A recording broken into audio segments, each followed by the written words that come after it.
Halo, selamat datang di podcast hari ini. Dan hari ini kita kedatangan dua tamu spesial. Pertama-tama aku mau perkenalin diri dulu. Nama aku Meti Bastian. Aku dari MAT 19. Dan mungkin para tamu bisa bisa memperkenalkan diri masing-masing ya. Kenalkan, nama saya Daud Padut dari Matematika 19. Dan saya Jesse Jonathan dari Teknik Elektro 2019. Nah, itu dia tamu-tamu hari ini. Kita hari ini dalam podcast ini akan membahas tentang wawasan dunia Kristen dan apa sih elemen-elemennya. Tapi sebelum mungkin kita membahas langsung ke wawasan dunia Kristen, kita mungkin bisa lebih bahas dulu ke wawasan dunia Kristen itu kan terdiri atas wawasan dunia dan tentu kata Kristen. Kita mungkin bisa membahas wawasan dunia dulu itu apa ya. Jadi wawasan dunia itu atau worldview itu berasal dari kata bahasa Jerman, dari kata Weltanschauung, dan itu pertama kali digunakan oleh Immanuel Kant dan kemudian diterjemahkan ke dalam bahasa Inggris worldview, yang memiliki arti bahwa semua perangkat kepercayaan yang menjadi dasar dan membentuk pikiran dan perbuatan manusia. Nah, menarik bukan? Wawasan dunia ini ternyata telah menjadi objek penelitian bagi para kaum cendekiawan itu sejak lama banget. Dan ini diteliti oleh orang-orang seperti para ahli filsuf, teolog, akademisi, dan bahkan peneliti-peneliti independen. Jadi mereka itu dari latar belakang yang berbeda-beda berkumpul dan mendiskusikan tentang apa sih yang mendefinisikan makna dari wawasan dunia ini. Dan hingga sekarang itu setidaknya yang kita tahu terdapat ada 3 kelompok besar. Nah, 3 kelompok itu adalah yang pertama ilmuwan sekuler, yang kedua cendekiawan Kristen, dan yang ketiga cendekiawan Muslim. Dan mungkin kita lebih mendalami yang di bagian wawasan dunia cendekiawan Kristen, karena kita akan membahas tentunya wawasan dunia Kristen.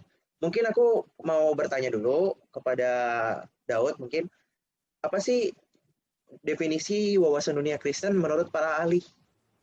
Nah, definisi wawasan dunia Kristen menurut para ahli. Nah, saya akan mengambil 3 para ahli, atau 3 definisi dari 3 para ahli.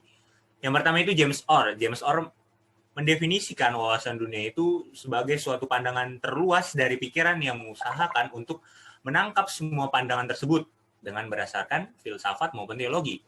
Yang kedua itu ada James Sire, mendefinisikan wawasan dunia sebagai suatu keterkaitan, komitmen, dan suatu orientasi hati yang fundamental, yang mana dapat diekspresikan sebagai seperangkat asumsi dasar, yang mana dapat bernilai benar, sebagian benar, atau salah secara keseluruhan, yang kita dapat pegang secara sadar maupun tidak sadar, permanen atau tidak permanen.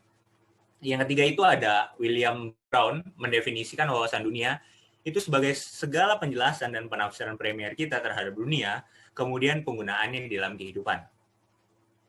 Nah, sangat menarik ya. Dan melalui definisi di atas itu, kita dapat menyimpulkan bahwa para ilmuwan serta teolog-teolog Kristen itu mendefinisikan wawasan dunia sebagai komitmen hati dan sistem keyakinan serta orientasinya dalam memandang dan menafsirkan hubungannya dengan Tuhan, manusia, dan dunia.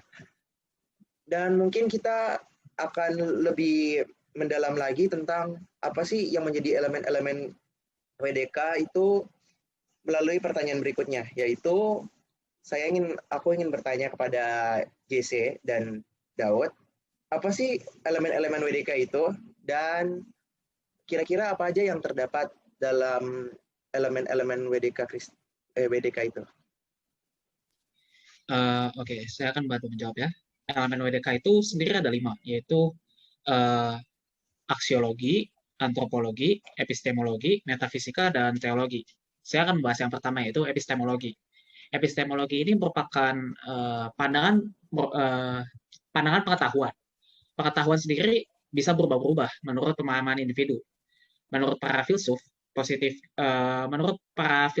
positivisme logis, mereka berpendapat bahwa pengetahuan ilmiah merupakan pengetahuan yang benar dan mutlak.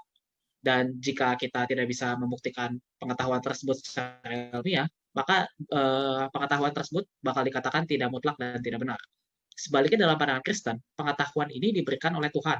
Dan pengetahuan tersebut sendiri juga yang membuat kita mengenal Allah sendiri. Dan kebenaran tentang Allah ini mutlak dan tidak dapat berubah-ubah dalam penafsiran manapun. Selanjutnya aksiologi, merupakan pandangan tentang moral, etika, dan nilai seseorang.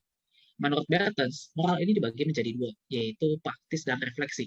Sedangkan etika menurut Burhanuddin Salam berarti kebiasaan yang dilakukan masyarakat. Etika dan moral ini dapat berubah-ubah dan berkembang sesuai kebutuhan masing-masing. Dan moral ini tidak dapat diukur oleh seseorang, karena standar moral seseorang itu tiap orang itu beda-beda. Namun dalam sudut pandang wawasan dunia Kristen, moral ada karena manusia merupakan gambaran dan rupa Allah yang sempurna. Standar moral tersebut sendiri dapat diukur oleh Tuhan karena Dia merupakan hakim atas segala hukum dalam semesta. Selanjutnya, antropologi. Antropologi merupakan pandangan tentang manusia, tentang asal-usulnya sebelum, sesaat, dan sesudah kehidupan mereka. Kebanyakan ahli menganggap manusia tidak memiliki pencipta. Salah satunya para ahli evolusionis.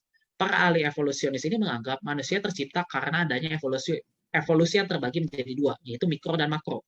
Mikro sendiri merupakan evolusi dalam skala kecil, dan makro merupakan evolusi yang melampaui batas suatu spesies. Salah satu contoh yang paling terkenal yaitu teori Darwin, yaitu evolusi kera. Sebaliknya, dalam pandangan Kristen, asal-usul manusia berasal dari Tuhan, dan kehidupan sesaat manusia bertujuan untuk memuliakan Tuhan. Sedangkan kehidupan setelah kematian menurut Kristen adalah kerajaan Allah sendiri, yaitu surga dan neraka. Dan orang yang percaya kepada Tuhan dipercaya akan mengisi langit dan bumi yang baru. Sekian dari saya. Saya ingin melanjutkan dari saudara JC tentang pandangan secara teologi. Pandangan secara teologi ini adalah sumber utama dalam memahami Tuhan adalah Alkitab itu sendiri. Namun harus diakui bahwa pemahaman manusia akan Allah tetap saja terbatas, karena Allah itu tidak terbatas adanya, dan kemungkinan besar pemahaman manusia pun bisa berubah walaupun sumbernya sama. Nah, di sini saya akan mengambil 2 ayat Alkitab yang menyatakan konsep keilahian Allah, yaitu dalam Kisah Para Rasul 17 ayat 29 dan Kitab Roma 1 ayat 20. Nah, di sini kita tidak usah panjang-panjang. Saya akan menyimpulkan dari kedua ayat ini. Dalam 2 ayat di atas, istilah yang dipakai itu untuk ilahi dalam bahasa Inggris adalah Godhead atau divinity. Dalam bahasa Yunani itu Theos. Hal kedua adalah kata Yahweh dan Elohim. Kata Yahweh diterjemahkan sebagai Tuhan adalah nama Sang Pencipta langit dan bumi di dalam Kejadian 1. Namun dalam pembacaannya sehari-hari, orang Israel menggantinya dengan kata Adonai yang diterjemahkan sebagai Tuhan kalau merujuk kepada manusia, dan Tuhan kalau merujuk kepada oknum yang disembah. Nah, dari sini saya dapat menyimpulkan dalam pandangan terhadap Allah secara teologi, itu segi teologi, wilayah wawasan dunia Kristen percaya Allah adalah Allah yang esa, yang ada dalam satu kesatuan. Nah, yang kedua itu tentang pandangan realitas ultimat atau metafisika. Pusat metafisika Kristen atau Christian Metaphysics adalah pada Kristus sebagai the ultimate reality. Sebab di dalam Kristus berdiam seluruh kepenuhan kealahan atau the fullness of God, seluruh karakter, pengetahuan, dan sifat Allah berdiam di dalam Kristus. Kristus merupakan pernyataan dan kenyataan yang tertinggi dan yang ilahi. Nah, jika ia tidak ada sebelumnya, maka ia bukan Allah. Allah itu kekal, dan berarti ia berbohong. Kedatangan Yesus yang pertama adalah dalam wujud daging, dalam Yohanes 1 ayat 14, atau dalam rupa manusia, meskipun demikian kemanusiaannya adalah kemanusiaan tanpa dosa. Ia adalah pribadi yang misteri. Di dalam dia, manusia adalah kemanusia. Di dalam dia, manusia menemukan sumber inspirasi dan kebenaran yang otentik, yang mana melalui kebenaran itu, manusia menemukan penghayatan hidup yang mendalam. Sekian dari saya.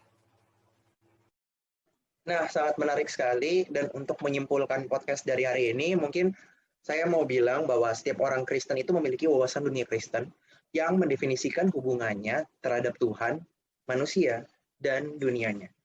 Lalu dari suatu wawasan dunia Kristen itu memiliki 5 elemen, yaitu teologi, metafisika, epistemologi, aksiologi, dan antropologi.